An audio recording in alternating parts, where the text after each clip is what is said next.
మొదటి రాజుల గ్రంథం 7వ అధ్యాయం 21వ వచనంలో చెప్పాడు, ఈ స్తంభములను అతడు పరిశుద్ధ స్థలము మంటపములు ఎత్తించెను. కుడి పార్శ్వపు స్తంభమును ఎత్తి దానికి యాకీన్ అని పేరు పెట్టాను. ఎడమ పార్శ్వము స్తంభమును ఎత్తి దానికి బోయోజ్ అని పేరు పెట్టాను. సొలొమోను కట్టినటువంటి దేవాలయము ముందు ఉన్నటువంటి స్తంభాల గురించి ఇక్కడ చెప్పాడు. ఈ స్తంభాలు సొలొమోను కట్టినటువంటి మందిరానికి ముందు ఉండేటువంటి స్తంభాలు. 2 స్తంభాలను చేయించి పెట్టాడు. ఈ 2 స్తంభాలకి చేయించి పెట్టి ఈ 2 స్తంభాలకి ఆయన పెట్టినటువంటి పేరు, ఒక స్తంభానికి యాకీను అని పేరు, మరొక స్తంభానికి బోయోజ్ అని పేరు పెట్టాడు. బైబిల్ గ్రంథంలో మనం ఆలోచన చేయగలిగితే దేవాలయములకి రావాల్సిన ప్రతి ఒక్కరు కూడా ఈ 2 స్తంభాలు మధ్యలో నుంచి అడుగు పెట్టాలి. ఈ 2 స్తంభాలు దేనికి గుర్తుగా కనబడుతున్నాయి అంటే దేవుని యొక్క శక్తిని, దేవుని యొక్క బలాన్ని, ప్రభు ఆదరించువాడని, ప్రభు గణపరుచువాడని, ప్రభు ఆశీర్వదించువాడని, ప్రభు మన పక్షంగా నిలబడి కార్యాలు సఫలపరచువాడని, ఇలాగా నానా రకాలైనటువంటి అర్థాలు చరిత్రలో మనకు కనబడుతుంటాయి. దేవాలయములకు వస్తున్నటువంటి ప్రతి ఒక్కరు కూడా ఈ 2 స్తంభాలను చూసి వారు ఏం జ్ఞాపకం చేసుకోవాలంటే, ఈ 2 స్తంభాలను చూసి వారి మనసును ఏ రీతిగా సిద్ధపరచుకోవాలంటే, ఈరోజు నా దేవుడు నా పక్షంగా నిలబడి అద్భుతమైన కార్యాన్ని నా కుటుంబం పట్ల నెరవేర్చగలడు అనే విషయాన్ని జ్ఞాపకం చేసుకొని మందిరంలోకి అడుగు పెట్టాలి. స్తోత్రం చెప్దామా? 2 చేతులెత్తి స్తోత్రాలు చెప్పాలి. దేవాలయానికి ఈ 2 స్తంభాలు ప్రాముఖ్యమా, మెయిన్ ఆధారం ఈ 2 స్తంభాలేనా అని ఆలోచన చేస్తే ఈ 2 స్తంభాలు దేవాలయానికి ఆధారమైనవి కావు. ఈ 2 స్తంభాలు దేవాలయానికి ఆధారమైనవి కాదు. ఈ స్తంభముల మీద ఏ బరువు కూడా మోపబడలేదు. ఈ స్తంభము మీద ఏ బరువు కూడా మోపబడలేదు. ఈ స్తంభం మందిరానికి కాస్త మెయిన్ ద్వారానికి ముందు ప్రత్యేకంగా చేయించి పెట్టబడిన స్తంభాలే తప్ప ఇవి మందిరానికి మూలాధారమైన స్తంభాలు మాత్రం కాదు. సొలొమోను దేవాలయములో చాలా రకాలైన స్తంభాలని కట్టించాడు. సొలొమోను కట్టించిన దేవాలయాన్ని ఆలోచన చేస్తే ఆయన స్తంభాలు చాలా సుందరంగా, అందంగా, మంచి చెక్కుడు పని వారిని తీసుకొచ్చి స్తంభాలు చాలా నిర్మించాడు. కానీ ఈ 2 స్తంభాలు వేరు, మిగతా స్తంభాలు వేరు. దేవునికి స్తోత్రం కలుగును గాక. ఒక మాటలో చెప్పాలంటే దేవాలయానికి ముందు నిలబెట్టినటువంటి ఈ 2 స్తంభాలు దేవుని విజయానికి గుర్తుగా కనబడతా ఉన్నాయి. దేవునికి మహిమ కలుగును గాక. ఇక ఈ 2 స్తంభాల గురించి మనం ఆలోచన చేస్తే ఒక స్తంభానికి ఏమో యాకీన్ అని, మరొక స్తంభానికి ఏమో బోయస్ అని పేరు పెట్టడం జరిగింది. ఈ 2 పేర్లు పెట్టాడు. ఈ 2 పేర్లు పెట్టడానికి గల కారణం ఏంటి అని అంటే, యాకీన్ అనేటువంటి పేరు, ఈ నామం హిబ్రూ నుంచి తీయబడింది. యాకీన్ అనగా అర్థం ఏంటంటే స్థిరపరచువాడు అని అర్థం. దగ్గరగా దేవునికి స్తోత్రాలు చెప్పాలి. యాకీన్ అనగా అర్థం ఏంటంటే స్థిరపరచువాడు అని అర్థం. లేకపోతే నెక్స్ట్ మరొక స్తంభం, ఆ స్తంభానికి ఏమని పేరు పెట్టాడు? బోయస్ అని పేరు పెట్టాడు. బోయస్ అనగా అర్థం ఏంటంటే, బోయస్ అనగా బైబిల్ గ్రంథంలో రాయబడినటువంటి మాటను మనం ఆలోచన చేస్తే హీబ్రూలో బలపరచువాడు అని అర్థం. దగ్గరగా 2 చేతులెత్తి స్తోత్రాలు చెప్పాలి. మరోసారి 2 చేతులెత్తి స్తోత్రాలు చెప్పాలి. ఈరోజు ఈ 2 స్తంభాల్లో ఒక స్తంభాన్ని మనం ధ్యానం చేద్దాం. 2 స్తంభాలు దేవాలయం ఎదుట నిలబడ్డాయి. ఇవి బరువు మోయటానికి పెట్టబడినవి కాదు. వీటి మీద ఏ భారము కూడా మోపబడలేదు. దేవాలయానికి ముందు పెట్టబడిన ఈ 2 స్తంభాలు యాకీన్ అని, బోయేజ్ అని పేర్లు పెట్టబడ్డాయి. యాకీను అనగా స్థిరపరచువాడు, బోయోజు అనగా బలపరచువాడు అని ఈ రెండిట్లకి పేర్లు పెట్టి ఆ పేర్లకి హిబ్రూలో అర్థాలు ఈ రీతిగా ఇవ్వబడ్డాయి. ఇప్పుడు ఈ రెండు స్తంభాల అర్థం ఏంటంటే ఒకటి స్థిరపరచువాడు, రెండు బలపరచువాడు అని అర్థం. దేవునికి స్తోత్రం కలుగును గాక. దేవాలయములకి అడుగు పెడుతున్నటువంటి ప్రతి ఒక్కరు కూడా నా దేవుడు స్థిరపరుస్తాడు అని అడుగు పెట్టాలి. దేవునికి స్తోత్రం. దేవాలయములకి అడుగు పెట్టే ప్రతి ఒక్కరు కూడా ఈ స్తంభాల వైపు చూసి మనసులో ఏం తలంచాలంటే నా దేవుడు బలపరుస్తాడు అని అడుగు పెట్టాలి. దేవునికి స్తోత్రం కలుగును గాక. ఎందుకంటే దేవాలయానికి మీ దేవాలయానికి స్తంభాలు చాలా ఉన్నట్టున్నాయి. సొలొమోను కట్టించిన దేవాలయానికి స్తంభాలు ఉన్నట్లుగా బయట కూడా ఐగారు స్తంభాలు పెట్టి ఇచ్చాడు. దేవునికి స్తోత్రం కలుగును గాక. సరే, ఏది ఏమైనప్పటికీ దేవాలయం ఎదురు నిలబడినటువంటి ఈ రెండు స్తంభాలు స్థిరపరచువాడని, బలపరచువాడని అర్థాలు ఇస్తా ఉన్నాయి. ఇవి మనుషుల పేర్లైతే కాదు. ఈ స్తంభాలు చూడగానే ఇశ్రాయేలు ప్రజలకు ఏం గుర్తుకు రావాలంటే, ఈ రెండు స్తంభాలని చూడగానే మందిరము లోపటికి వస్తున్నటువంటి ప్రజలకి ఏం గుర్తుకు రావాలంటే, బలహీనములో ఉన్న నన్ను నా దేవుడు బలపరుస్తాడు అని గుర్తుకు రావాలి. దేవునికి స్తోత్రం కలుగును గాక. మరొక స్తంభాన్ని చూడంగానే వారికి అర్థం అవ్వాలంటే స్థిరత్వం లేనటువంటి నా జీవితాన్ని నా దేవుడు స్థిరపరుస్తాడు అనేది గుర్తుకు రావాలి. దేవునికి స్తోత్రం కలుగును గాక. ఈరోజు యాకీన్ అనేటువంటి ఈ స్తంభాన్ని గురించి మనం ధ్యానం చేద్దాం. యాకీన్ అనగా స్థిరపరచువాడు. ఇవి దేవునికి సూచిస్తా ఉన్నాయి. స్థిరపరిచేది ఎవరు అని అంటే పరమ తండ్రి అయినటువంటి దేవుడు ఒక్కడే. మానవుడికి ఒక మనిషి జీవితాన్ని స్థిరపరచగలిగిన స్థితి మనిషికి లేదు. నీ జీవితాన్ని స్థిరపరచాలంటే, నీ జీవితాన్ని స్థిరంగా కట్టాలంటే, నీ కుటుంబాన్ని స్థిరంగా కట్టాలంటే ఒక మనిషి వల్ల కాదు. నీ జీవితాన్ని స్థిరంగా కట్టాలంటే, నీ బ్రతుకుని స్థిరంగా కట్టాలంటే పరమ తండ్రి అయిన దేవుడికి మాత్రమే వల్ల అవుతుంది. దేవునికి స్తోత్రం కలుగును గాక. ఆయన మనను స్థిరపరచువాడు. చాలామంది జీవితాల్లో స్థిరత్వం ఉండదు, చాలామంది కుటుంబాల్లో స్థిరత్వం ఉండదు, చాలామంది జీవితాల స్థిరత్వం లేకుండా కొన్ని రోజులు ఒక పని, కొన్ని రోజులు మరొక పని, కొన్ని రోజులు మరొక ఉద్యోగం, కొన్ని రోజులు మరొక ఉద్యోగం, కొన్ని రోజులు ఒక వ్యాపారం, కొన్ని రోజుల తర్వాత మరొక వ్యాపారం, స్థిరత్వం లేకుండా జీవిస్తూ ఉంటారు. ఈరోజు స్థిరత్వం లేకుండా ఈ సన్నిధికి వచ్చావా? ఇదిగో స్థిరత్వం లేని నీ జీవితానికి నజరేయుడైన యేసుక్రీస్తు నామమున నా దేవుడు నీకు స్థిరత్వాన్ని కలుగు చేయునుగాక. ఒకసారి బిగ్గరగా చప్పట్లు కొట్టి ప్రభుని కనపరచాలి. ఆయన ఈరోజు మీ జీవితాలు స్థిరపరచగలిగిన శక్తివంతుడు. ఆయన స్థిరపరిచేటువంటి దేవుడు. ఇశ్రాయేలు ప్రజల చరిత్ర గురించి మనం ఆలోచన చేస్తే ఎక్కడ కూడా వాళ్ళు స్థిరపడిన పరిస్థితి లేదు, ఎక్కడ కూడా వాళ్ళు స్థిరంగా ఉండినటువంటి పరిస్థితి లేదు. ఎందుకు స్థిరంగా ఉండిన లేని పరిస్థితిని వారు ఎదుర్కొన్నారు అని అంటే, దేవుడి మాట వినకుండా, దేవుని ఆజ్ఞకు లోబడకుండా, ప్రభు చిత్తానుసారంగా నడవకుండా, వారి ఇష్టానుసారంగా జీవించి ప్రభుని మరిచారు కాబట్టి, ప్రార్థన వదిలేశారు కాబట్టి, శత్రువుల చేతికి ప్రభు అప్పగిస్తే ఆ శత్రులు వారి మీద పడి దాడి చేసి వారిని బానిసలుగా తీసుకెళ్ళి అక్కడ కొన్ని రోజులు, అక్కడ కొన్ని సంవత్సరాలు బానిసలుగా ఉన్నటువంటి పరిస్థితి మనం చూస్తూ ఉన్నాం. దేవుని యొక్క మహాకృపను బట్టి ప్రార్థించినప్పుడు దేవాతి దేవుడి కనికరాన్ని చూపించి స్థిరత్వం లేకుండా తిరుగుతున్న వారిని స్థిరముగా నిలబెట్టాలనుకున్నాడు ఆయన. దేవునికి మహిమ కలుగును కాక. బిగ్గరగా దేవునికి స్తోత్రాలు చెప్పాలి. మరోసారి బిగ్గరగా దేవునికి స్తోత్రాలు చెప్పాలి. దేవుని పరిశుద్ధ లేఖనాల్లో మనం ఆలోచన చేస్తే మత్తయి సువార్త 7వ అధ్యాయం ఒకసారి ఆలోచన చేద్దాం. మత్తయి సువార్త 7వ అధ్యాయం 24, 25 వచనాల్ని ఒకసారి మనం చదువుదాం. మత్తయి సువార్త 7వ అధ్యాయం 24, 25 వచనం. కాబట్టి ఈయన మాటలు విని వాటి చొప్పున చేయు ప్రతి వాడును బండ మీద తన ఇల్లు కట్టుకొని బుద్ధిమంతుని పోలియుండెను.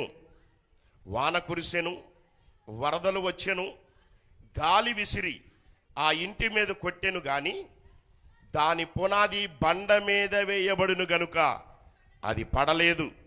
మరియు ఈయన మాటలు విని వాటి చొప్పున చేయని ప్రతి వాడును ఇసుక మీద తన ఇల్లు కట్టుకొనిన బుద్ధిహీనును పోలి ఉండెను. వాన కురిసెను, వరదలు వచ్చెను, గాలి విసిరి ఆ ఇంటి మీద కొట్టెను, అప్పుడది కూలబడెను, దాని పాటు గొప్పదని చెప్పెను. చాలు, జాగ్రత్తగా ఆలకించండి. ఇక్కడ 2 ఇల్లులు కట్టబడ్డాయి, 2 గృహాలు కట్టబడ్డాయి. ఒకటి బండ మీద కట్టబడిన ఇల్లు, 2 ఇసుక మీద కట్టబడిన ఇల్లు. ఈ 2 గృహాలలో లేకపోతే ఈ 2 ఇంట్లో లేకపోతే ఈ 2 ఇళ్లల్లో ఏ ఇల్లు స్థిరంగా ఉంటుంది? బండ మీద కట్టబడిన ఇల్లు స్థిరంగా ఉంటుందా? ఇసుక మీద కట్టబడిన ఇల్లు స్థిరంగా ఉంటుందా? ఈరోజు దేవుడు మీతోనే మాట్లాడుతున్నాడు. ఇల్లు అనగా ప్రకృతి సంబంధమైన గృహం కాదు, శారీరక సంబంధమైనటువంటి గృహాలు కాదు. ఇల్లు దేని గురించి సంభాషణ చేస్తున్నాడంటే నీ ఆత్మీయ జీవితాన్ని గురించి మాట్లాడుతున్నాడు, నీ ఆత్మీయ స్థితిని గురించి మాట్లాడుతున్నాడు. ఈరోజు నీ ఆత్మీయ జీవితం ఎలా కట్టబడాలంటే స్థిరముగా ఉండునట్లు కట్టబడాలి. దేవునికి మహిమ కలుగును గాక. స్థిరముగా ఉండునట్టు నువ్వు కట్టబడాలంటే బండ మీద కట్టబడిన ఇల్లు వలె నీ ఆత్మీయ జీవితం కనబడాలంట. దేవునికి స్తోత్రం కలుగును గాక. 2 ఇల్లు కట్టబడ్డాయండి. ఒకటి బండ మీద పునాది వేసి కట్టబడింది, 2 ఇసుక మీద పునాది వేసి కట్టబడింది. గాలి వచ్చింది, వరదలు వచ్చాయి. బండ మీద కట్టబడినటువంటి ఇల్లు కదలచబడలేదు, మెదలచబడలేదు, స్థిరముగా నిలబడిందంట. దేవునికి స్తోత్రం కలుగును గాక. ఇసుక మీద కట్టబడినటువంటి ఇల్లు గాలి వాన వరద వచ్చింది. గాలి వాన వరద రాగానే ఆ నీటి ప్రవాహంకి ఇసుకంతా ఏమైపోయిందట? కొట్టుకుపోయింది. ఇసుకంతా కొట్టుకుపోయింది. గాలి చేత ఆ ఇల్లంతా కూడా కొట్టివేయబడింది. ఇసుకంతా కొట్టివేయబడితే ఇసుక మీద కట్టబడినటువంటి ఆ ఇల్లు స్థిరముగా నిలబడిద్దా? స్థిరముగా ఉంటుందా? స్థిరముగా ఉండటానికి అవకాశమే లేదు. ఈరోజు నీ ఆత్మీయ జీవితం ఎలా ఉంది? నీ ఆత్మీయ స్థితి దేని మీద కట్టబడి? ఇసుక మీద అనగా లోకం మీద, పాపం మీద, శాపం మీద, దుర్నీతి మీద. కాబట్టి ఇసుక మీద కట్టబడిన వ్యక్తిగా నువ్వు ఉంటే, ఇసుక మీద కట్టబడినటువంటి మనుషులుగా మీరుంటే, శ్రమలు వచ్చినప్పుడు, శోధనలు వచ్చినప్పుడు, బలహీనతలు ఎదురైనప్పుడు, వ్యాధులు ఎదురైనప్పుడు, రుగ్మతలు ఎదురైనప్పుడు నీవు స్థిరముగా నిలబడలేవు, నీ స్థిరంగా ఉండలేవు, నీ జీవితం స్థిరంగా ఉండదు. అయితే ఈరోజు దేవుడు ఏం మాట్లాడుతున్నాడో తెలుసా? నీ జీవితం స్థిరంగా ఉండాలంటే, నీ బ్రతుకు స్థిరంగా ఉండాలంటే, నువ్వు ఏ సమస్యలు వచ్చినా, ఏ ఇబ్బందులు వచ్చినా, ఏ ఒడిదుడుకులు వచ్చినా కదలక స్థిరముగా నిలబడాలంటే క్రీస్తు అనే బండ మీద నువ్వు కట్టబడాలి. 2 చేతులెత్తి స్తోత్రాలు చెప్పాలి. క్రీస్తు అనే బండ మీద నీ ఆత్మీయ జీవితం కట్టబడాలి. క్రీస్తు అనే బండ మీద కట్టబడితే శ్రమ వచ్చినా, శోధన వచ్చినా, ఒడిదుడుకులు వచ్చినా, ఇబ్బందులు ఎదురైనా ఈ శోధన నిన్ను ఏమీ చేయలేదు, ఈ వేదన నిన్ను ఏమీ చేయలేదు, ఈ బాధ నిన్ను ఏమీ చేయలేదు. ఎందుకంటే క్రీస్తు అనే బండ మీద నువ్వు కట్టబడ్డావు కాబట్టి. దేవునికి స్తోత్రం. ఈ బండ మీద కట్టబడింది స్థిరముగా నిలబడుతుంది. ఇసుక మీద కట్టబడింది తాత్కాలికంగానే ఉంటుంది. బండ మీద కట్టబడింది స్థిరముగా ఉంటుంది, ఇసుక మీద కట్టబడింది తాత్కాలికంగా ఉంటుంది. తాత్కాలికంగా ఉంటుందంటే బైబిల్లో చెప్పబడినట్లు గాలి, వాన, వరద ఇవన్నీ శోధన, సమస్య, ఇరుకులు, ఇబ్బందులకు గుర్తు అన్నమాట. అవిశ్వాసులకు గుర్తు, విశ్వాసము లేని వారికి గుర్తు అన్నమాట ఇవన్నీ. విశ్వాసము లేకపోతే ఆత్మీయ జీవితాన్ని నువ్వు పడిపోతావు. విశ్వాసిగా నిలబడగలిగితే ఆత్మీయతలో ముందుకు ఎదగలుగుతారు. దేవునికి స్తోత్రం కలుగును గాక. బండ మీద కట్టబడింది స్థిరముగా ఉంటది. యాకీన్ అనే పేరుకి అర్థం ఏంటంటే స్థిరపరచువాడు అని అర్థం. నీవు బండ మీద కట్టబడిన వ్యక్తివైతే, నీవు బండ మీద కట్టబడిన విశ్వాసివైతే, నువ్వు బండ మీద కట్టబడిన వ్యక్తులైతే మీ జీవితాలు స్థిరముగా దేవునిలో నిలబడతాయని దేవుని లేఖనాల్లో ప్రభు హెచ్చరిక చేస్తున్న మాటలు కనబడుతున్నాయి. దేవునికి స్తోత్రం. 2 చేతులు ఎత్తి బిగ్గరగా దేవునికి స్తోత్రాలు చెప్పాలి. బిగ్గరగా మరొకసారి దేవునికి స్తోత్రాలు చెప్పాలి. నీ ఆత్మీయ జీవితం బండ మీద కట్టబడే విధంగా నువ్వు కట్టుకోవాలని ఈరోజు ప్రభు హెచ్చరిక చేస్తూ ఉన్నాడు. స్థిరముగా ఉండేదిగా కట్టుకోవాలంట. ఎవరైనా తాత్కాలికమైన గృహాల్లో నిలబడతారా? తాత్కాలికమైన గృహాలు ఎన్ని సంవత్సరాలు చూసినా తాత్కాలికమైన గృహంలో ఉండాలని కోరుకుంటారా? తాత్కాలికమైనటువంటి ఇళ్లలో జీవించాలని కోరుకుంటారా? తాత్కాలికమైన గృహాలు ఏంటి? తాటాకి ఇల్లులు ఉన్నాయి, లేదా రేకుల షెడ్లే ఉన్నాయి. గాలి వాన వరద వచ్చింది, తాటాకంతా ఏమైపోద్ది? వెళ్ళిపోతుంటది. తాత్కాలికంగా కట్టబడినటువంటిది స్థిరముగా నిలబడదు. బండ మీద కట్టబడింది మాత్రమే స్థిరముగా నిలబడుతుందని దేవుని పరిశుద్ధ లేఖనాల్లో రాయబడ్డాయి. ఇసుక మీద కట్టబడిన వారు అవిశ్వాసులు. ఇసుక మీద కట్టబడినటువంటి గృహము విశ్వాసాన్ని కోల్పోయిన వారి గుర్తు కనబడుతుంది. ఇసుక మీద కట్టబడినటువంటి వారి యొక్క స్థితి స్థిరత్వము లేని వారి గుర్తుగా కనబడుతూ ఉంది. దేవుని పరిశుద్ధ లేఖనాల్లో మనం ఆలోచన చేయగలిగితే ప్రభు ఈరోజు నీతో మాట్లాడుతున్నారు కదా, ఎంతకాలం స్థిరత్వం లేని ఆత్మీయ జీవితాన్ని కలిగి ఉంటావు, ఎంతకాలం స్థిరత్వం లేనటువంటి విశ్వాసాన్ని కలిగి ఉంటావు, ఎంతకాలం స్థిరత్వం లేనటువంటి వ్యక్తిగా జీవిస్తావు. ఈరోజు దేవుడు నీతోనే మాట్లాడుతున్నాడు కదా. యాకీన్ అనగా స్థిరపరచువాడు. స్థిరపరిచే దేవుడు నీతో హెచ్చరిక చేస్తున్నాడు. స్థిరపరిచే దేవుడు నీతో మాట్లాడుతున్నాడు కదా. ఇదిగో ఆ స్థిరపరిచే దేవుని బండ మీద యేసు నామములో మీరు కట్టబడుదురుగా. స్తోత్రాలు చెప్దాం అందరం కలిసి. హల్లెలూయా, హల్లెలూయా. స్థిరత్వం లేని కొంతమందికి పన్నుల్లో స్థిరత్వం ఉండదు, ఉద్యోగంలో స్థిరత్వం ఉండదు, వ్యాపారాల్లో స్థిరత్వం ఉండదు. చాలామంది చెప్తుంటారు, అయ్యా నా కుమారుని గురించి ప్రార్థించండి, వీడికి 2 రోజులు ఒక పని, 2 రోజులు మరొక పని చేస్తున్నాడు, వీడి పనిలో స్థిరత్వం లేదు, ఉద్యోగంలో స్థిరత్వం లేదు, వ్యాపారంలో స్థిరత్వం లేదయ్యా, ప్రార్థన చేయండి అని చెప్తూ ఉంటారు చాలామందికి ప్రార్థన చేస్తాం, ప్రభువా వీరి జీవితాలు స్థిరత్వంగా నిలబడాలని. దేవునికి మహిమ కలుగును గాక. కొంతమంది సంఘాలు కూడా స్థిరత్వం ఉండవు. కొన్ని రోజులు ఈ సంఘానికి, కొన్ని రోజులు మరొక సంఘానికి, కొన్ని రోజులు ఈ మినిస్ట్రీకి, కొన్ని రోజులు మరొక మినిస్ట్రీకి, కొన్ని రోజులు ఈ డినామినేషన్కి, మరికొన్ని రోజులు వేరే డినామినేషన్కి. స్థిరత్వం లేకుండా తిరిగేటువంటి వారు విశ్వాసులు భూప్రపంచంలో లేకపోలేదు. ఈరోజు దేవుడు నీతో మాట్లాడుతున్నాడు. స్థిరత్వం లేనటువంటి విశ్వాసగా ఇక్కడ నిలబడ్డావేమో, స్థిరత్వం లేనటువంటి వ్యక్తిగా ఇక్కడ నువ్వు కనబడుతున్నావేమో, స్థిరత్వం లేనటువంటి కుటుంబంగా నీ కుటుంబం కనబడుతుందేమో.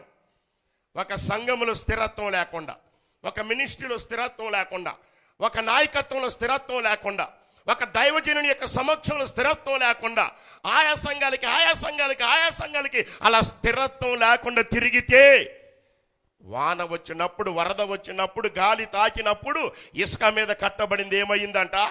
కూలిపోయి పడిపోయిందట. స్థిరత్వం లేకుండా తిరిగితే మీ జీవితాలు కూడా అలాగే ఉంటాయి. స్థిరత్వం లేకుండా తిరిగితే మీ స్థితిగతులు కూడా అలాగే ఉంటాయి. చూడండి, మత్తయి సువార్తలో మరొక వచనాన్ని మనం ధ్యానం చేద్దాం. 16వ అధ్యాయము మత్తయి సువార్త. అందరూ బైబిల్ తెరిచి చూడండి ఒకసారి.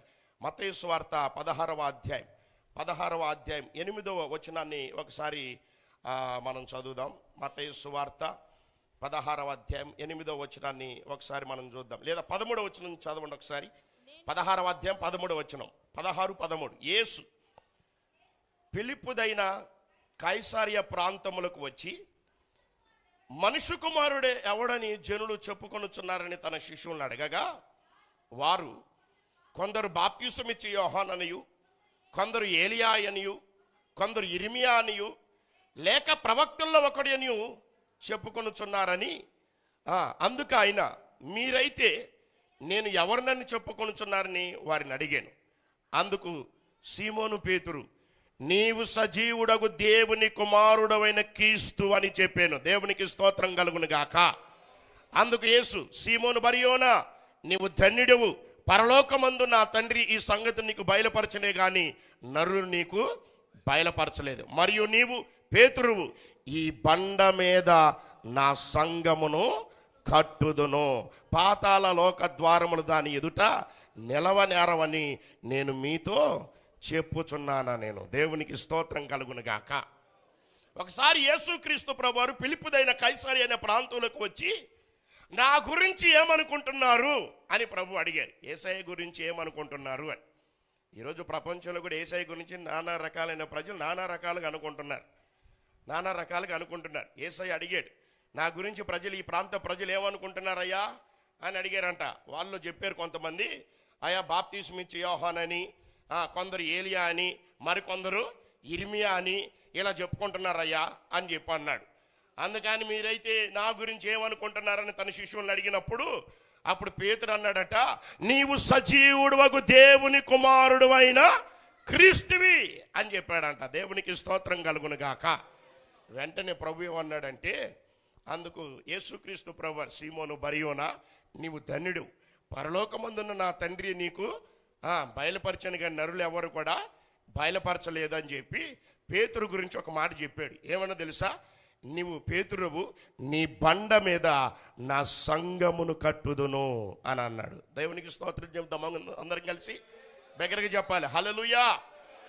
పేతురు అన్నాడు, నీ బండ మీద నా సంఘాన్ని కట్టుదును అని చెప్పాడు. చాలా మంది స్థిరత్వం లేకుండా సంఘాలు మారుస్తుంటారు. చాలా మంది స్థిరత్వం లేకుండా సంఘాలు వదిలిపెడుతూ ఉంటారు. అక్కడేదో ఉందని, అక్కడేదో జరుగుతుందని, అక్కడేదో అయిపోతుందని, ఇక్కడేదో ఉందని, అక్కడేదో ఉందని ఇలా తిరుగుతూ ఉంటారు. ఇదిగో అలా తిరిగేటువంటి ప్రతి ఒక్కరు కూడా ఇసుక మీద కట్టబడిన ఇల్లు లాంటి పోలినవారు. ఈరోజు దేవుడు ఏమంటున్నాడో తెలుసా? పేతురు గురించి మాట్లాడుతూ పేతురు గురించి అంటాడు, ఇదిగో పేతురు, నీ బండ మీద నా సంఘాన్ని అన్నాడు. దేవునికి స్తోత్రం కలుగును గాక. పేతురుతో మాట్లాడి నీ వలన నా సంఘాన్ని కడతా అని చెప్పాడు. పేతురు గురించి మనం ఆలోచన చేస్తే ఒకప్పుడు స్థిరత్వం లేనటువంటి వ్యక్తి ఆయన. మాటలో స్థిరత్వం లేదు, అన్నింటిలో స్థిరత్వం లేదు. స్థిరత్వం లేకుండా జీవిస్తున్న ఆ వ్యక్తి గురించి ప్రభు ఏమంటున్నాడంటే, స్థిరత్వం లేకుండా మాట్లాడుతున్న ఆ వ్యక్తి గురించి ప్రభు ఏమని సెలవిస్తున్నాడంటే, ఇదిగో పేతురివి, నీ బండ మీద నా సంఘాన్ని స్థిరముగా కడతానన్నాడు. దేవునికి స్తోత్రం. స్థిరముగా కడతా అని చెప్పాడు ఆయన. సంఘాన్ని స్థిరముగా కడతాడు. ఈ రోజు నువ్వు ఏ సంఘములకు వెళ్ళాలంటే, ఈ రోజు నీ ఏ సంఘములకు అడుగు పెట్టాలంటే, దేవుడు స్థిరముగా ఎన్నుకొని ఏర్పరచుకొని ఆయన కనుదృష్టి నిలుపుతున్న ఈ సంఘములో మీరందరూ స్థిరముగా కట్టబడుదురుగాక. దేవునికి స్తోత్రాలు చెప్దాం అందరం కలిసి. రెండు చేతులెత్తి దగ్గరగా దేవునికి స్తోత్రాలు చెప్పాలి. దేవుడు అంటాడు, స్థిరముగా సంఘాన్ని కడతానంటాడు. స్థిరత్వం లేనటువంటి వారికి ఈ సంఘము స్థిరముగా నిలబడునుగాక. స్థిరత్వం లేనటువంటి వారికి ఈ మందిరము స్థిరముగా నిలబడునుగాక. స్థిరత్వం లేకుండా తిరుగుతున్న వారందరూ కూడా నజరేయుడైన యేసు నామమున ఈ మందిరంలోకి వచ్చి స్థిరమైన విశ్వాసులుగా నిలబడుదురుగాక. దగ్గరగా దేవునికి స్తోత్రాలు చెప్పండి అందరు కలిసి. మరోసారి దగ్గరగా దేవునికి స్తోత్రాలు చెప్దాం. పేతురుతో అన్నాడు, నీ బండ మీద నా సంఘాన్ని కడతాను అని ప్రభు చెప్పాడు. స్థిరత్వం లేనటువంటి ఆ వ్యక్తిని, ఆయన మాటలో స్థిరత్వం లేదు. ఆయన గురించి తెలుసు కదా, యేసుక్రీస్తు ప్రభు దగ్గర ఉన్నప్పుడు ఎలా ఉన్నాడు? ప్రభు శిలువ శ్రమలకు అప్పగించినప్పుడు ఆయన బజారులోకి వస్తే వారు అడిగిన, నువ్వు ఆ క్రీస్తుతో ఉన్నవాడివి కాదా అన్నప్పుడు ఏమన్నాడు? ఆయన ఎవరో నాకు తెలియదు అన్నాడు. ఈయన మాటల్లో స్థిరత్వం ఉందా? ఈయన ఆత్మీయతలో స్థిరత్వం ఉందా? ఈయనలో స్థిరత్వం కనబడుతుందా? అలాంటి వ్యక్తిని దేవుడు ఏం చేస్తాడో తెలుసా?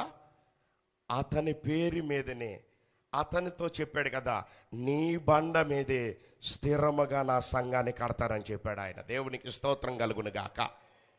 బండ మీద కట్టబడింది స్థిరంగా నిలబడింది. ఇసుక మీద కట్టబడింది కూలిపోతుంది. ఈరోజు నువ్వు దేని మీద కట్టబడ్డావు? విశ్వాసం మీద కట్టబడ్డావా? వాక్యం మీద కట్టబడ్డావా? విశ్వాసం లోతైన అనుభూతులు మీరు కట్టబడ్డారా?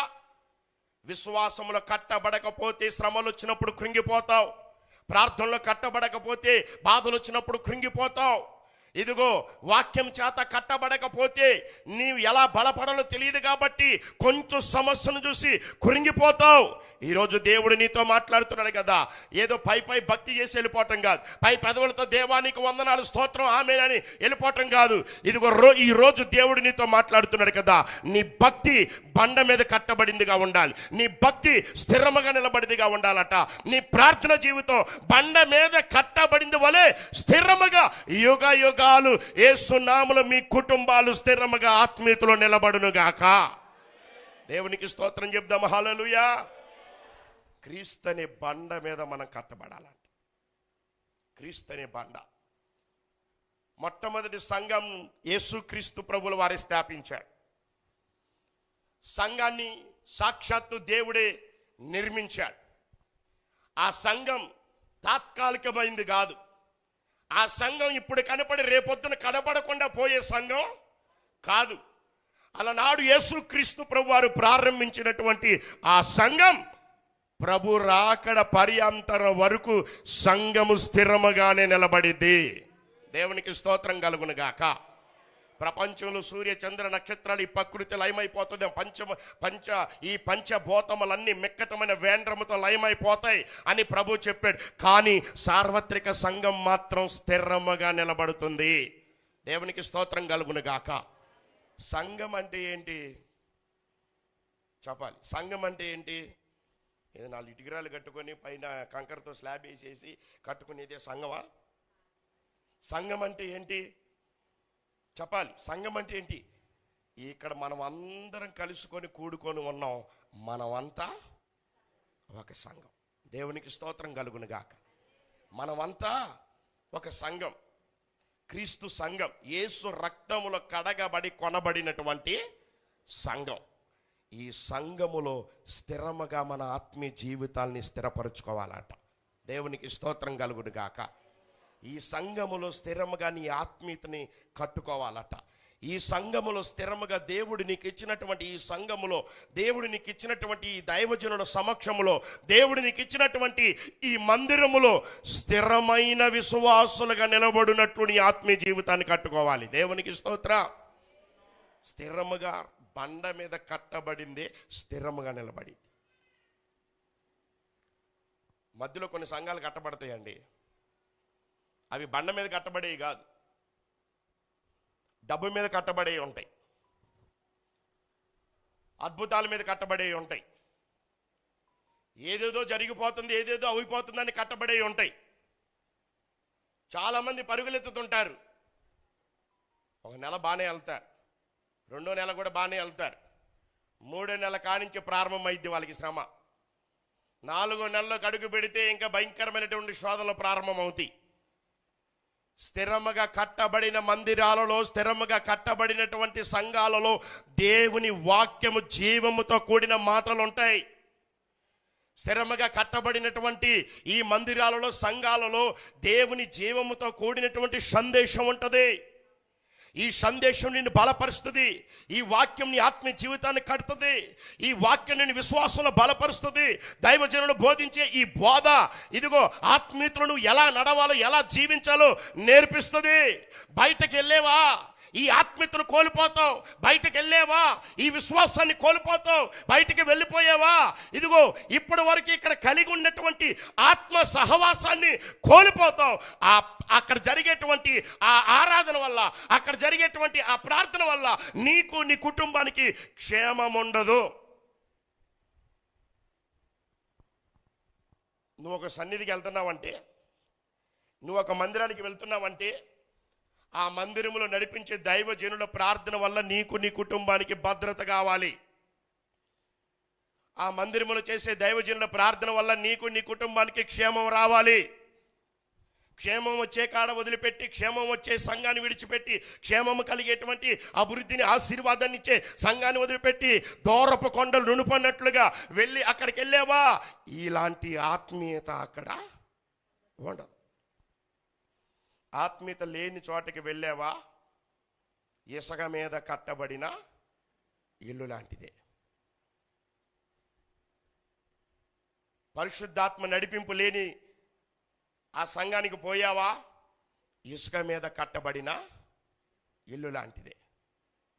ఈరోజు దేవుడు నిన్ను ఒక స్థిరమైన విశ్వాసిగా ఈ సంఘములో నిలబెట్టి, ఒక స్థిరముగా కదిలిపోకుండా, మెదిలిపోకుండా, వాన వరద వచ్చినా కానీ కొట్టుకుపోకుండా, పడిపోకుండా స్థిరముగా నిలబడే వ్యక్తిగా నిన్ను మార్చి పరలోక రాజ్యములకు నిన్ను తీసుకెళ్లాలని దేవుని ప్రణాళిక అయి ఉంది. దేవునికి స్తోత్రం కలుగును గాక. దగ్గరగా చెప్దాం అందరం కలిసి. మరోసారి దగ్గరగా దేవునికి స్తోత్రాలు చెప్పాలి. మరోసారి ప్రభుని కనపడదాం. హల్లెలూయా, హల్లెలూయా. చాలా మంది సంఘాలు విడిచిపెట్టి వెళ్ళిపోయి ఆత్మీయతను పోగొట్టుకున్న వాళ్ళు చాలా మంది ఉన్నారు. విశ్వాసాన్ని కోల్పోయిన వాళ్ళు చాలా మంది ఉన్నారు. నమ్మకత్వాన్ని కోల్పోయిన వాళ్ళు చాలా మంది ఉన్నారు. ఇసుక మీద కట్టబడిన ఇల్లు వలె వారి జీవితాలు మారిపోయి వారి ఆత్మీయ జీవితం కుప్ప కూలిపోయిన పరిస్థితులు చాలా చాలా కనబడుతూ ఉన్నాయి. అందుకే సంగమా, ఈరోజు దేవుడు నీతో మాట్లాడుతున్నాడు కదా. యాకీన్ అనే పేరుకి స్థిరపరచువాడు, స్థిరంగా ఉండేది అని అర్థం కనబడుతుంది. కాబట్టి నీవు, దేవుడు మాట్లాడుతున్నాడు కదా, ఈ సంఘములో స్థిరమైన విశ్వాసిగా నిలబడి దేవుని కోసం ఆయన పనిలో పాలి భాగ పరలోక రాజ్య వారసత్వపు హక్కు కలిగిన వారిగా మీరు జీవించాలి అని దేవుడు ఈరోజు వాక్యం ద్వారా హెచ్చరిక చేస్తున్నాడు. స్థిరత్వం లేని ఆయనకి స్థిరపరిచి బండ వేసి ఆ బండ మీద సంఘ పునాది నిర్మించి ఆయనతో చెప్పాడు, దీని మీద, నీ బండ మీద నా సంఘాన్ని కడతానని చెప్పాడు. స్థిరముగా ఉండే సంఘాన్ని కడతానని చెప్పాడు. ఆ సంఘమే యేసు క్రీస్తు రక్తముల కడగబడి కొనబడి పరిశుద్ధులుగా మార్చబడిన వధువు సంఘం అంట. దేవునికి స్తోత్రం కలుగును గాక. దగ్గరకు చెప్దాం అందరం కలిసి. హల్లెలూయా. స్థిరముగా కట్టబడాలి సంఘములో. స్థిరమైన ఆత్మీయ జీవితానికి కలిగి ఉండాలట. చూడండి, 2వ సమూయేలు గ్రంథం 2వ సమూయేలు 7వ అధ్యాయం. అందరు బైబిల్ తెరిచి చూడండి ఒకసారి.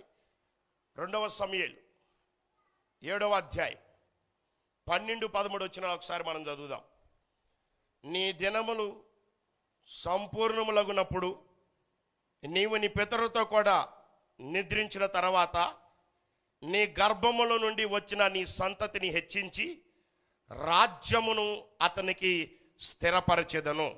13, అతడు నా నామ ఘనత కొరకు ఒక మందిరమును కట్టించును. అతని రాజ్యం సింహాసనమును నేను నిత్యముగా స్థిరపరచెదను.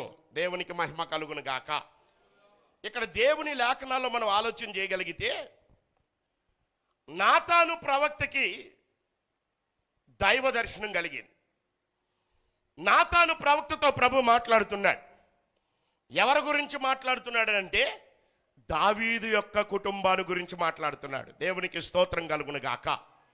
దావీదు జీవితం దేవునిలో స్థిరముగా కట్టబడింది.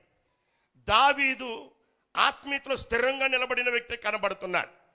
దావీదు స్థిరముగా నిలబడి దేవుని యందు విశ్వాసం ఉంచిన భక్తిపరుడిగా కనబడుతూ ఉన్నాడు. దావీదులో స్థిరత్వమైన భక్తి కనపడుతుంది. దావీదులో స్థిరత్వమైన విశ్వాసం కనపడుతుంది. దావీదులో స్థిరత్వమైనటువంటి ఆత్మీయ జీవితం కనబడుతూ ఉంది. స్థిరత్వంగా దేవుని నిలబడ్డాడట. స్థిరత్వంగా ప్రభులో నిలబడినటువంటి వ్యక్తిగా దావీదు కనబడుతూ ఉన్నాడు. అందుకని నాతాను ప్రవక్తకి దేవుని వాక్కు ప్రత్యక్షమై దేవుడు మాట్లాడుతున్నాడు కదా, ఇదిగో నా సేవకుడైన దావీదుతో నువ్వు ఇలాగ చెప్పాలి. ఏంటి అని అంటే, మందిరాన్ని కట్టమని నేను అడిగానా? ఐగుప్తు నుంచి ఇప్పటి వరకు మీరు నాకు ఏదైనా మందిరాన్ని నిర్మించారా? ఏదైనా మందిరాన్ని కట్టమని నేను అడిగానా? అందులో ఉంటానని నేను కోరుకున్నానా? ఇదిగో దేవుని వాక్యంలో రాయబడి ఉంది కదా, 7వ అధ్యాయం 6వ వచనం అంటాడు, ఐగుప్తు నుండి ఇశ్రాయేలును రప్పించిన నాట నుండి నేటి వరకు మందిరములో నివసింపక డేరాలలో గుడారాలలో నివసించు సంచరించి తిని. ఐగుప్తు నుంచి ఇప్పటి వరకు, నాటి నుంచి నేటి వరకు నాకేమన్నా మందిరం ఉందా? నాకేమన్నా కట్టారా? ఇదిగో గుడారాల ద్వారా కట్టబడిన మందిరములోనే నేను నివసించి తిని. గుడారంలో కట్టబడిన మందిరం అంటే ఏంటది? ప్రత్యక్ష గుడారం.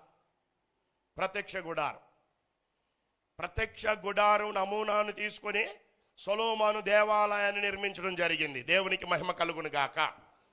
ప్రత్యక్ష గుడారం 1 ఆవరణం, 2 పరిశుద్ధుల స్థలం, 3 అతి పరిశుద్ధుల స్థలం, 3 విభాగాలు.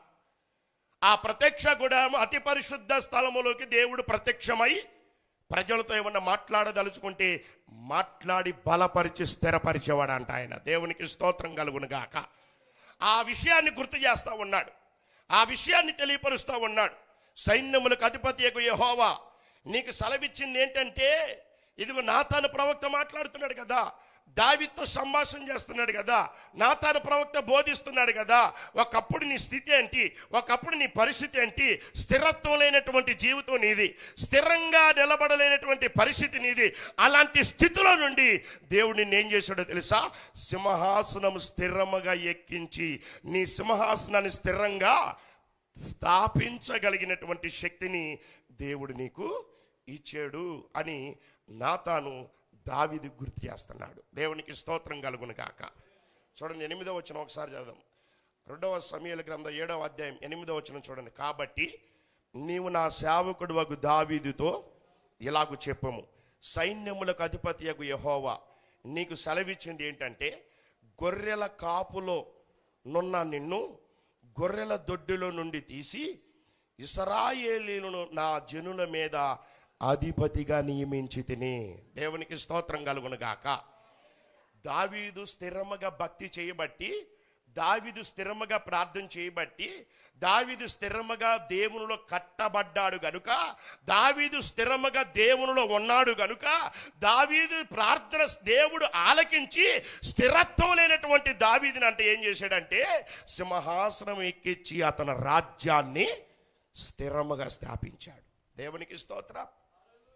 స్థిరముగా స్థాపించాడంట. దేవుని వాక్యం అధిపతిగా నియమించి తిని, జనుల మీద అధిపతిగా నియమించి తిని అని రాస్తా ఉన్నాడు. ఇకపోతే 12వ వచనంలో చెప్తాడు చూడండి, నీ దినములు సంపూర్ణములగునప్పుడు నీవు నీ పితరులతో కూడా నిద్రించిన తర్వాత నీ గర్భము నుండి వచ్చిన నీ సంతాన్ని హెచ్చించి రాజ్యమును అతనికి స్థిరపరిచెదను అని అన్నాడు. దావీదుతో చెప్తా ఉన్నాడు, దావీదుతో మాట్లాడుతూ ఉన్నాడు. నీ తదనంతరం నీ గర్భములను వచ్చిన నీ సంతతిని హెచ్చించి రాజ్యాన్ని నేను స్థిరపరుస్తా అని చెప్పాడు. దేవునికి స్తోత్రం కలుగును గాక. సంతానమును నీలో నిండి వచ్చిన సంతానాన్ని నేను స్థిరపరుస్తా అని ప్రభు వాగ్దానం చేస్తున్నాడు. ఈరోజు దేవాతి దేవుడు సంతానము లేకుండా జీవిస్తున్న వారికి నజరేయుడైన యేసు నామములో సంతానాన్ని కలగజేసి వారి సంతానాన్ని స్థిరముగా దేవుడు నిలుపునుగాక. స్తోత్రాలు చెప్దాం అందరం కలిసి హల్లెలూయా. కొంతమందికి దేవుడు సంతానం ఇస్తాడు కానీ ఆ సంతానం భూమి మీద స్థిరంగా ఉండదు, స్థిరంగా ఉండవు. పుట్టి 4 రోజుల తర్వాత మరణించటం, పుట్టిన సంవత్సరం తర్వాత మరణించటం, అంటే స్థిరముగా భూమి మీద వాళ్ళు జీవించడానికి అవకాశం అనేది ఉండదు. దావీదు రాజు కూడా ప్రభు సెలవిస్తున్న మాట ఏంటంటే, దేవుడు సెలవిస్తున్నటువంటి మాట ఏంటంటే, నీ తదనంతర తర్వాత నీ గర్భం నుండి వచ్చిన నీ సంతతిని హెచ్చించి రాజ్యాన్ని స్థిరపరుస్తా అని చెప్పాడు. దేవునికి స్తోత్రం కలుగును గాక.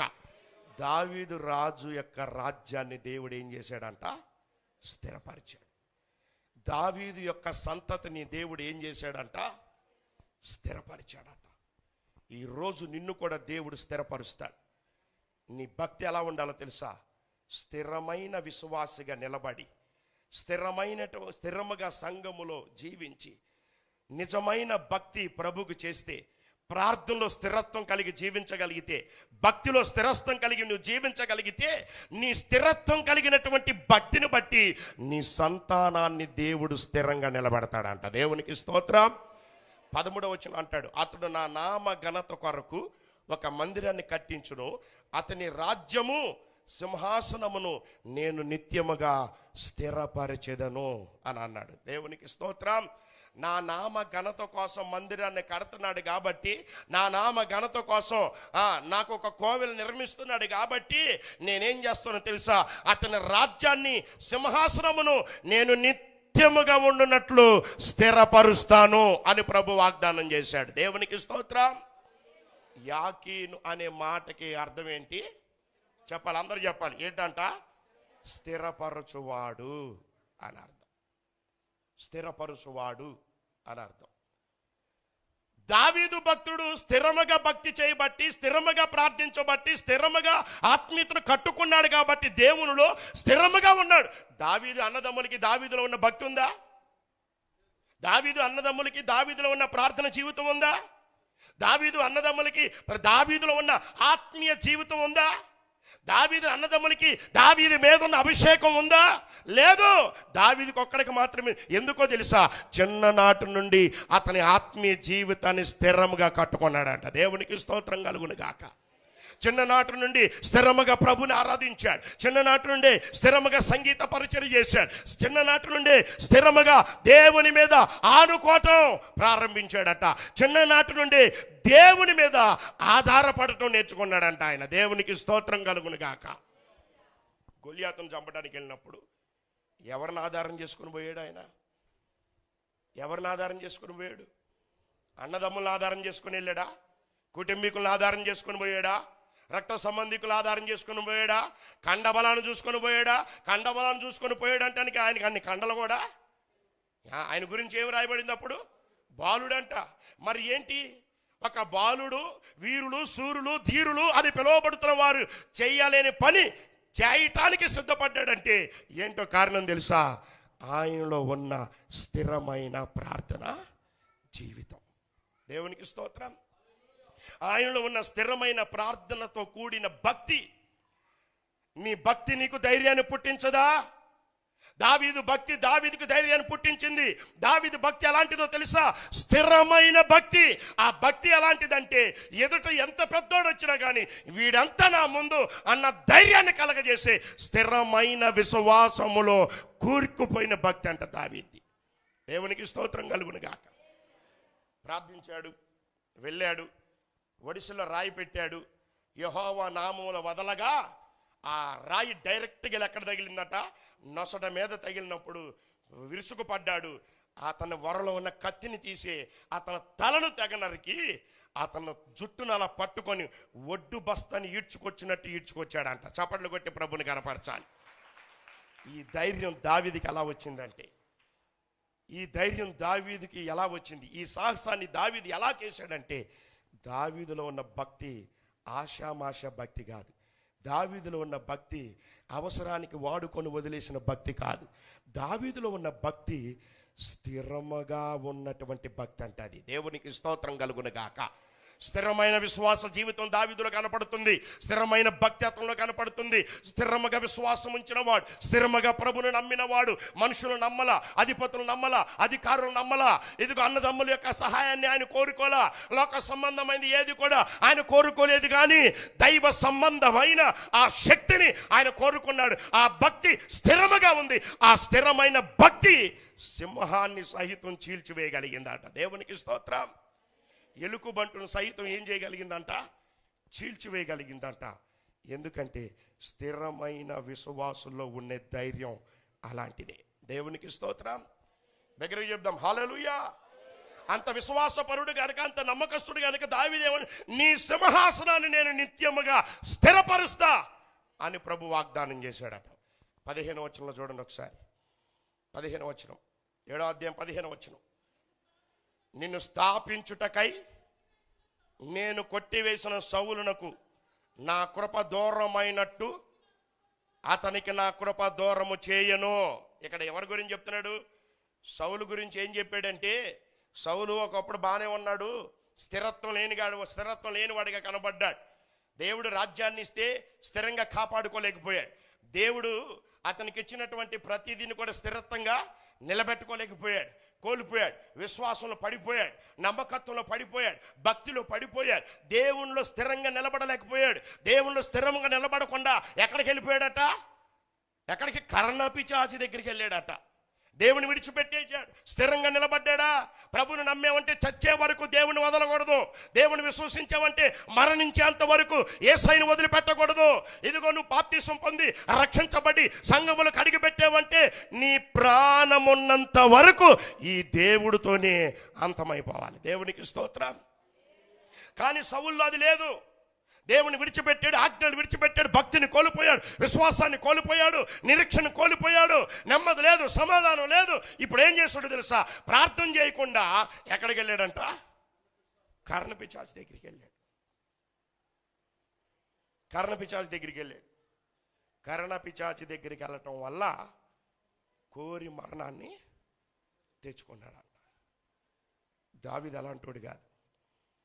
కష్టం వచ్చినా, నష్టం వచ్చినా, ఒడిదుడుకులు ఎదురైనా, ఎన్ని ఇబ్బందులు ఎదురైనా దేవుని కలిగి ఉన్నాడు కాబట్టి స్థిరంగా దేవుని పట్టుకొని నిలబడగలిగాడు. ఆ స్థిరమైన భక్తిని చూసి, ఆ స్థిరమైన విశ్వాసాన్ని చూసి, ఆ స్థిరమైన ప్రార్థన జీవితాన్ని చూసి దావీదుని దేవుడు ఏం చేయాలనుకున్నాడో తెలుసా? ఇదిగో, సౌలుకి నా కృప దూరమైనట్టు కాదు, నా కృప నీకు శాశ్వతంగా ఉంటది అని సెలవిచ్చాడు. చప్పట్లు కొట్టి ప్రభుని కనపరచాలి.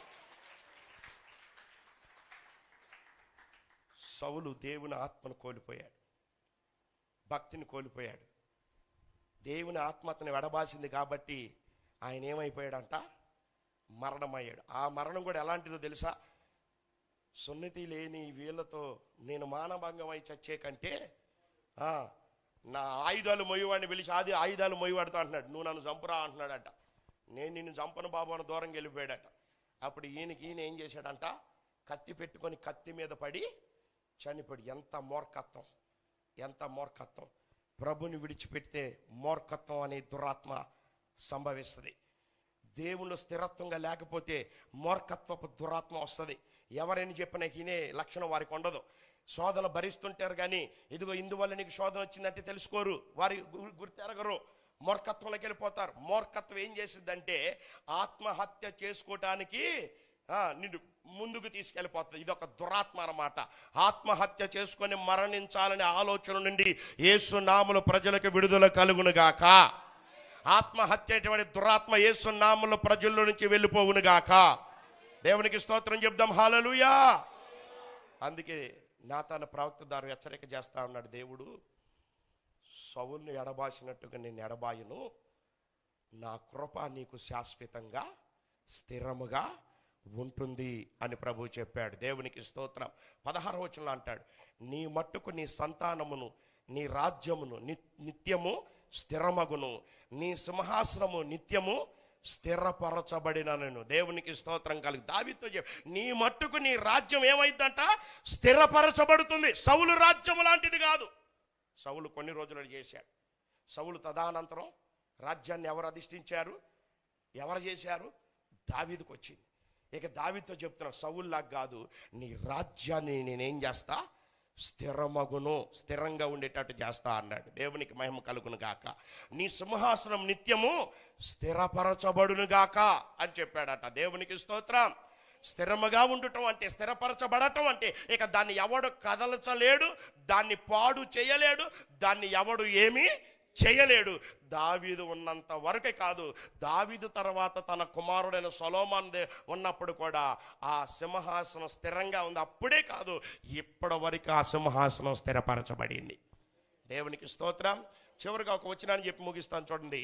26వ వచనాన్ని ఒకసారి మనం చదువుదాం. 26వ వచనం 2వ సమూయేలు గ్రంథం 7వ అధ్యాయం 26వ వచనం. సైన్యములకు అధిపతియగు యెహోవా ఇశ్రాయేలుకు దేవుడునై ఉన్నాడని మాట చేత నీ నామమునకు శాశ్వత మహిమ కలుగునట్లును, నీ దాసుడునైన నా కుటుంబము నీ సన్నిధిని స్థిరపరచబడినట్లును నీవు సెలవిచ్చిన మాట నెరవేర్చుము అని అన్నాడు. దేవునికి మహిమ కలుగును గాక. టోటల్గా ఒక మాటలో చెప్పాలంటే, నా కుటుంబము నీ సన్నిధిని స్థిరపరచబడినట్లు నీవు సెలవిచ్చిన మాట నెరవేర్చుము అని అన్నాడు. ఈరోజు నీ కుటుంబం ఎక్కడ స్థిరపరచబడాలంటే, ఈరోజు నీ ఆత్మీయ జీవితం ఎక్కడ స్థిరపరచబడాలంటే, ఈరోజు నీ పిల్లల యొక్క ఆత్మీయ జీవితం ఎక్కడ స్థిరపరచబడాలంటే, టోటల్ నీ కుటుంబం అంతా దేవుని మందిరములో స్థిరపరచబడాలి. దేవునికి స్తోత్రాలు చెప్దాం అందరం కలిసి. మందిరములు స్థిరపరచబడాలట, దేవుని సన్నిధిలో స్థిరపరచబడాలి, దేవుని యొక్క సమూహములో మీ కుటుంబాలు స్థిరపరచబడాలి. నీ కుటుంబం లోకంలో కాదు స్థిరపరచబడాల్సింది, నీ కుటుంబము ఇదిగో పాపములో కాదు స్థిరపరచబడాల్సింది, నీ కుటుంబము శాపములో కాదు స్థిరపరచబడాల్సింది. నీ కుటుంబం స్థిరపడాల్సినటువంటి ప్రదేశం, నీ కుటుంబం స్థిరముగా నిలబడాల్సినటువంటి ప్రదేశం ఇదిగో దేవుని మందిర పరిశుద్ధ ఆలయముగా పిలువబడుతున్న ఆయన కట్టుకున్న కోవెలలో, సంఘములో నీ కుటుంబము స్థిరపరచబడునుగాక. దేవునికి స్తోత్రాలు చెప్పండి. హల్లెలూయా. దగ్గరగా చెప్దాం. హల్లెలూయా. నీ కుటుంబం ఎక్కడ స్థిరపరచబడాలి? మందిరములో స్థిరపరచబడాలి.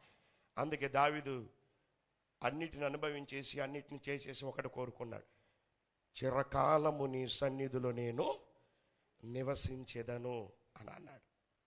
చిరకాలం అనే పదానికి స్థిరముగా అని అర్థం. దేవునికి స్తోత్రం. స్థిరముగా ఆయన సన్నిధిలో నిలబడండి, స్థిరముగా ఆయన మందిరములో నిలబడండి, స్థిరముగా భక్తిలో నిలబడండి, స్థిరముగా విశ్వాసంలో నిలబడండి, స్థిరముగా బోధలు వినే విషయం నిలబడండి. ఆది సంఘాన్ని గురించి మాట్లాడాడు కదా. ఇదిగో ఆది సంఘం, ఆది అపొస్తలులు వారిని ఏ రీతిగా మలిచారంటే, ఏ రీతిగా నడిపించారంటే సంఘాన్ని, ఆ సంఘ బిడ్డలకు బోధలు ఏ రీతిగా బోధించారంటే, ఇదిగో అపొస్తలుల బోధ యందును, ప్రార్థించుట యందును, రొట్టె విరుచుట యందును, సహవాసముగా కూడుకొనుట యందును ఎలా ఉన్నారంట? వాళ్ళు ఎడతెగక ఉండిరి అన్నాడు. దేవునికి స్తోత్రం కలుగును గాక. ఈరోజు సంగమా, స్థిరత్వమైన భక్తి నీలో కనబడాలి, స్థిరత్వమైనటువంటి విశ్వాసం నీలో కనబడాలి, స్థిరత్వంతో కూడిన నమ్మకత్వం నీలో కనబడాలి. స్థిరత్వం లేని వ్యక్తిగా ఇక్కడ ఉన్నావా? స్థిరత్వం లేని వ్యక్తులుగా, కుటుంబాలుగా మీరు ఇక్కడ కనబడుతున్నారా?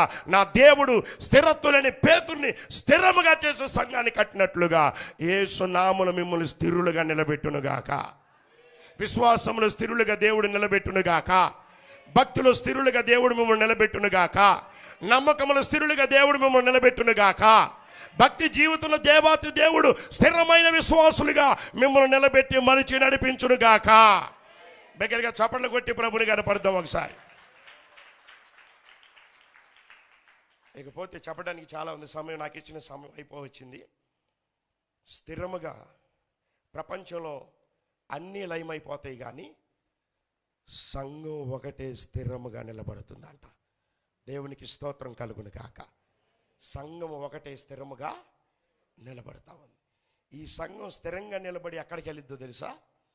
ఈ సంఘం స్థిరముగా నిలబడి ఎక్కడికి వెళ్ళిద్దంటే, దేవుని పరిశుద్ధ ఆలయం, నూతన యెరూషలేం, పరలోక మహా పట్టణముగా పిలువబడుతున్నటువంటి ఆ పరలోకములోకి వెళుతుందంట ఈ సంఘం. దేవునికి స్తోత్రం కలుగును గాక. ఏ సంఘం? స్థిరత్వం కలిగిన, భక్తిలో స్థిరత్వం కలిగిన సంఘమే పరలోక రాజ్యంలోనికి వెళ్తుంది. భక్తులు స్థిరత్వం లేకుండా సౌలు ఉన్నాడు. సౌలు స్థిరత్వం లేకుండా ఏం చేశాడు? ఏం చేయాలో అర్థం కాక ప్రార్థన చేయటం. స్థిరత్వం లేకపోతే ప్రార్థన చేయటం కూడా రాదు.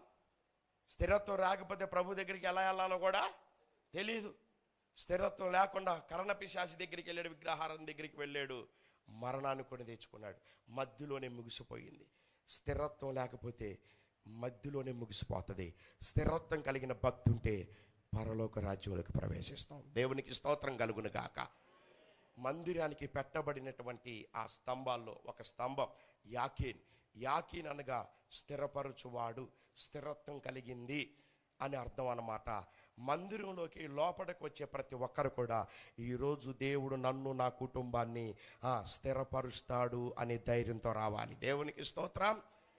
ఈరోజు నన్ను, నా కుటుంబాన్ని నా దేవుడు స్థిరపరుస్తాడు. భక్తిలో స్థిరపరుస్తాడు, విశ్వాసంలో స్థిరపరుస్తాడు, నమ్మకంలో స్థిరపరుస్తాడు. స్థిరమైనటువంటి శాశ్వతమైన కృపను నాకు ఇస్తాడు అనే విశ్వాసంతో మందిరంలోకి అడుగు పెట్టగలిగితే శాశ్వతమైన కృప ఎల్లవేళలుగా దేవుడు తోడుండేటట్లు చేస్తాడు ఆయన. దేవునికి స్తోత్రం.